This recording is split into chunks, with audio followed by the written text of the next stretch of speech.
കേരള സർക്കാരിന്റെ കീഴിൽ ഒരു സ്ഥിര നിയമനം ആഗ്രഹിക്കുന്ന ഉദ്യോഗാർത്ഥികൾക്ക് പുതിയൊരു റിക്രൂട്ട്മെന്റ് കൂടി ഇപ്പോൾ ഓൺലൈനായിട്ട് ക്ഷണിച്ചിട്ടുണ്ട്. ടെക്നിക്കൽ എഡ്യൂക്കേഷൻ ഡിപ്പാർട്ട്മെന്റിന്റെ കീഴിലാണ് വനിതകൾക്കും പുരുഷന്മാർക്കും ഒരു സ്പെഷ്യൽ റിക്രൂട്ട്മെന്റ് ഇപ്പോൾ ക്ഷണിച്ചിട്ടുള്ളത്. എല്ലാവർക്കും അപ്ലൈ ചെയ്യാൻ സാധിക്കത്തില്ല. പറയാൻ പോകുന്ന കാറ്റഗറിയിലുള്ളവർക്ക് ഇതിന് അപ്ലൈ ചെയ്യാൻ സാധിക്കും. എനിവേ വന്നിട്ടുള്ള റിക്രൂട്ട്മെന്റിന്റെ മുഴുവൻ വിവരങ്ങളും എന്താണെന്ന് നോക്കാം. അപ്പോൾ കേരള സർക്കാരിന്റെ കീഴിൽ ഒരു സ്ഥിര നിയമനം ആഗ്രഹിക്കുന്ന വനിതകൾക്കും പുരുഷന്മാർക്കും പുതിയൊരു അവസരം ഇപ്പോൾ ഓൺലൈനായിട്ട് ക്ഷണിച്ചിട്ടുണ്ട്. 1/3/2024 ഗസറ്റഡിൽ ഈ തസ്തികയിലേക്ക് അപേക്ഷ സമർപ്പിക്കേണ്ട ലാസ്റ്റ് ഡേറ്റ് ആയിട്ട് പറഞ്ഞിട്ടുള്ളത് 3/4/2024 വരെ നിങ്ങൾക്ക് ഓൺലൈൻ അപേക്ഷ സമർപ്പിക്കാൻ സാധിക്കുന്നതാണ്. ഇതിന്റെ കാറ്റഗറി നമ്പർ 020/2024 ആണ്. നിങ്ങൾ കേരള PSCന്റെ വെബ്സൈറ്റിൽ വൺ ടൈം രജിസ്ട്രേഷൻ കംപ്ലീറ്റ് ചെയ്തവരാണെങ്കിൽ ഈ ഒരു കാറ്റഗറി നമ്പറിലൂടെ നിങ്ങൾക്ക് പ്രൊഫൈലിൽ ലോഗിൻ ചെയ്ത് അപേക്ഷിക്കാൻ സാധിക്കും.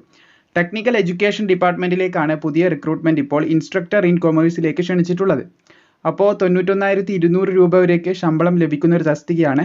അപേക്ഷിക്കാൻ സാധിക്കുന്നത് ഈയവ, തീയ, ബിലാവ കമ്മ്യൂണിറ്റിയിൽപ്പെട്ടിട്ടുള്ള ഉദ്യോഗാർത്ഥികൾക്കായിരിക്കുമെന്ന് പ്രത്യേകം ശ്രദ്ധിച്ചിരിക്കുക.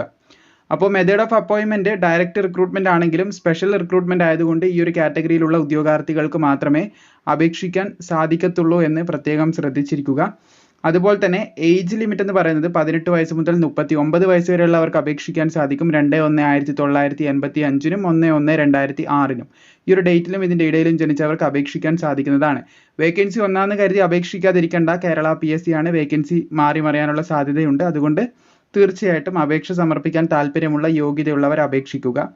യോഗ്യതയായിട്ട് പറഞ്ഞിട്ടുള്ളത് first class bachelor degree in commerce from any recognised university after undergoing A regular course ആണ് പറഞ്ഞിട്ടുള്ളത്. റെഗുലറായിട്ട് നിങ്ങൾ ഒരു കോഴ്സ് ബാച്ചിലർ ഡിഗ്രി ഫസ്റ്റ് ക്ലാസ്സോട് കൂടി പാസ്സാവണം എന്നാണ് പറഞ്ഞിട്ടുള്ളത്. അതുപോലെ തന്നെ അതിൻ്റെ കൂടെ diploma in commercial practice awarded അല്ലെങ്കിൽ റെക്കഗ്നൈസ്ഡ് ബൈ ഗവൺമെന്റ് ഓഫ് കേരളയുടെ കീഴിലുണ്ടെങ്കിൽ നിങ്ങൾക്ക് അപ്ലൈ ചെയ്യാൻ സാധിക്കുന്നതാണ്. ആഫ്റ്റർ 3 ഇയർ ആണ് പറഞ്ഞിട്ടുള്ളത്. 3 ഇയർ റെഗുലർ കോഴ്സ് നിങ്ങൾ ചെയ്തിരിക്കണം എന്ന് പറയുന്നുണ്ട്. പിന്നെ ഇതിന് തത്തുല്യമായിട്ടുള്ള യോഗ്യതയുള്ളവർക്കും അപ്ലൈ ചെയ്യാൻ സാധിക്കുന്നതാണ്. സോ ഈ ഒരു യോഗ്യതയുള്ള ഈ ഒരു കമ്മ്യൂണിറ്റിയിൽ പെട്ടിട്ടുള്ള അവരെ നിങ്ങൾക്ക് അറിയാമെന്നുണ്ടെങ്കിൽ, ഉദ്യോഗാർത്ഥികളെ അറിയാമെന്നുണ്ടെങ്കിൽ അവരിലേക്ക് ഷെയർ ചെയ്യുക. അതുപോലെ വീഡിയോ ഇഷ്ടപ്പെട്ടാൽ തീർച്ചയായും ലൈക്കും കൂടി ചെയ്തേക്കുക.